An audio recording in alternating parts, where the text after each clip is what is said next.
Guys, last lecture में हमने electrophoresis technique के हेल्प से डबल स्ट्रैंडेड डीएनए फ्रैगमेंट्स को अलग किया था according to the molecular size and charge.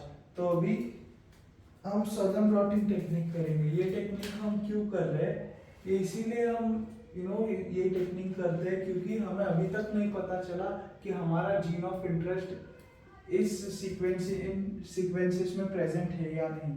तो पहले जो जेल होता है जो हमें इलेक्ट्रोफोरेसिस के बाद मिला है वो डबल स्ट्रैंडेड डीएनए होता है। इसको हम सिंगल स्ट्रैंडेड डीएनए में कन्वर्ट करते हैं by treating it with mild alkali. Mild alkali में डाइल्यूट NaOH यूज करते हैं, राइट। तो ये सिंगल स्ट्रैंडेड डीएनए कन्वर्ट हो गया। तो इसको बाद जेल को ऐसे सेटअप में रखते हैं जहां पर बफर होता है और उस बफर में सपोर्टिंग मटेरियल होता है जिस पे जेल को रखते हैं। ये जो सपोर्टिंग मटेरियल है ये पोरस हो सकता है, लाइक स्पॉन्ज। इसके ऊपर जेल जाता है, उसके ऊपर ब्लॉट आता है। ये ब्लॉट क्या होता है? ब्लॉट एक ऐसी मेम्ब्रेन होती है, ब्लॉटिंग मेम्ब्रेन ऐसी एक मेम्ब्रेन होती है जिसपे सिंगल स्ट्रैंडेड डीएनए आ जाएगा, राइट, अध्ययन करेगा उस पे और बाद में इसको हम आगे ट्रीट करेंगे टू नो हमारा जीन ऑफ इंटरेस्ट है या नहीं इसमें। तो ब्लॉटिंग पेपर के ऊपर वेट, ब्लॉटिंग मेम्ब्रेन के ऊपर पेपर टॉवल और वेट जाते हैं। ये दो चीजें इसीलिए जाते हैं कि सिंगल स्ट्रैंडेड डीएनए है वो अच्छे से हाथ जाए ब्लॉट पे, राइट। तो due to the capillary action, मतलब कैपिलरी एक्शन की वजह से ये जो बफर है वो ट्रैवल करेगा वाया सपोर्ट। ये जो सपोर्ट है माने स्पॉन्ज, सपोर्ट पोरस है तो उसके थ्रू जेल पे जाएगा। तो जेल पे पोरस है तो उसके थ्रू डीएनए जो जेल पे है उसको लेके ब्लॉट पे जाएगा और ब्लॉट पे लेके गया तो फिर हम उसको आगे प्रोसेस करते हैं उसका। तो ब्लॉट पे आ जाते डीएनए फ्रेगमेंट, पर हमें दिखता नहीं।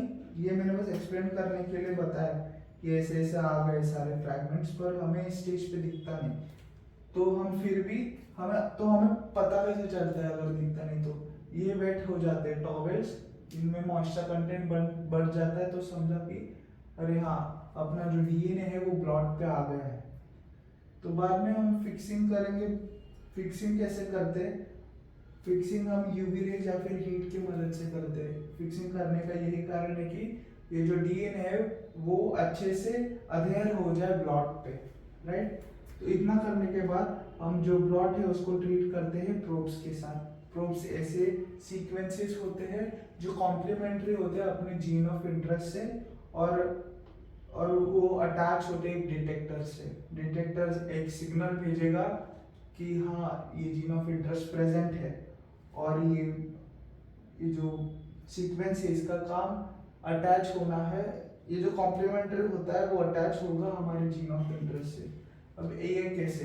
कॉम्प्लीमेंट्री मतलब ये समझो अगर टीएसी हमारा जीन ऑफ इंटरेस्ट है और प्रेजेंट है इस ब्लॉट पे, राइट, इस ब्लॉट पे प्रेजेंट है तो उसके अपोजिट होगा वो, माने एटीजी होगा और उसको डिटेक्टर होगा। तो ये प्रोब होगा टीएसी जीन ऑफ इंटरेस्ट और उसकी कॉम्प्लीमेंट्री एटीजी, ये सीक्वेंस होगा प्रोब का और उस पे अटैच होगा डिटेक्टर। जब ये कांटेक्ट में आते हैं ये प्रोब और जीन ऑफ इंटरेस्ट तो ये एक दूसरे के साथ हाइड्रोजन बॉन्ड बनाते हैं टू अटेन स्टेबिलिटी, राइट।